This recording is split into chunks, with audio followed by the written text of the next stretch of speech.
Can't remember the first time I met Adaline Meredith, but I also can't remember a time that I didn't know who she was, at least by name.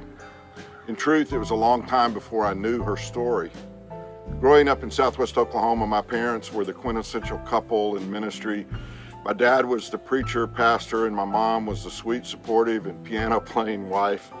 They were a team, and I learned early that the people in our church were family, almost as much as those who shared our name and bloodlines. My mom's folks, JT and Helen Crawford, lived over 1,000 miles away in places like Yakima, Washington, and Reno, Nevada. We stayed in touch with postcards and frequent conversations on reel-to-reel tapes that we had mailed back and forth. My dad's parents, WT and Helen Johnson, never lived more than a couple of hours away, so we saw them a whole lot more. Both sets of grandparents were ministry teams, and I'm grateful for that heritage. Although our family was fairly small by comparison, my brother and I grew up with an extended sense of family through our church connections. Granddad Johnson was the district superintendent for Southwest Oklahoma for 29 years. And since we were grandsons of the DS, Jeffrey and I grew up knowing where all the churches were and usually who pastored them. There were two places in Oklahoma, aside from where we lived, in which I found great comfort and intrigue.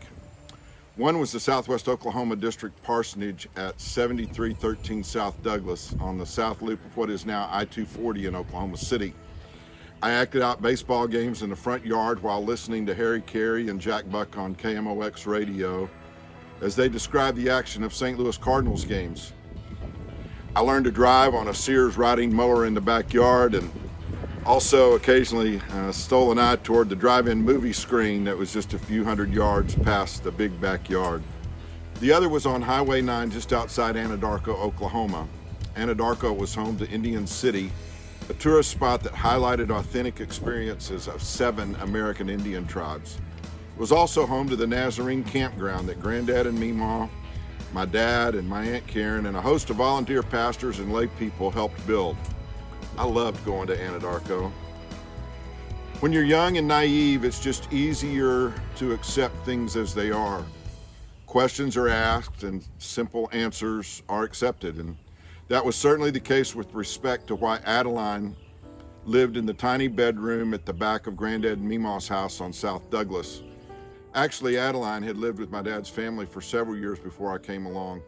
She was so much a part of the family that she showed up frequently in their pictures.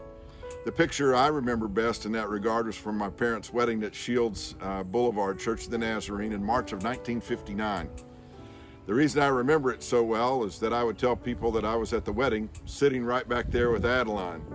It was several years before I understood the scientific explanation for why that could not have been true, because I was born in February of 1960. I do remember that Adaline must have had some special gift in the animal kingdom, because she had both a parakeet in a cage and a Siamese cat in her room. When I finally discovered Looney Tunes cartoons on a Saturday morning, it was very confusing to see Sylvester the cat always pursuing Tweety Bird. How Adaline got Ty Sam, her cat, to coexist with that parakeet is still a mystery to me. One of the things that I do remember well was Adaline's great love for children. For many years, actually decades, Adaline was the nursery worker at Capitol Hill Church of the Nazarene in Oklahoma City. She was a legendary figure by the time she moved to Houston to live with Aunt Karen in her later years. Full disclosure would also require that Adaline was not crazy about men. I never really knew why until later. When I found out what really brought Adaline into our family, a lot of things about her made sense. Although Granddad Johnson's ministry at the Nazarene Church in Florence, Alabama was fairly short, the family has some really good memories of their time there. Among the people to whom they were able to minister was a very young and hurting Adaline Meredith. Her story, as I later learned, included abuse at the hands of a man that resulted in her becoming pregnant. She was forced by her family to give the child up for adoption and in many ways ostracized and cast aside. My grandparents did what they could to help there in Florence. Shortly after they moved to Duncan, Oklahoma in 1945, Meemaw and Granddad sent word to Adaline that she would be welcome in their home. That relationship lasted for over 30 years. I didn't know it then, but my family was instilling in me a sense that every person has a story. Sometimes the story is too painful to tell. I certainly never heard from Adaline about her painful past. I just knew she really loved Jeffrey and me, and then Karen's kids, Crystal, Shane, and Angel. And I knew she loved the kids at Capitol Hill. So what's the point in sharing all of this?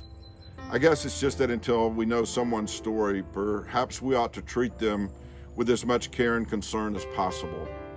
It could be there's a sweet Adaline that just needs a chance to feel loved and accepted, and she might be within your reach. I thank God that Adaline was a part of our lives and the lives of so many other children throughout her years. And somewhere, I hope that the child to whom she gave birth found love and acceptance in a family that took a chance like Mima and Granddad did on Adaline.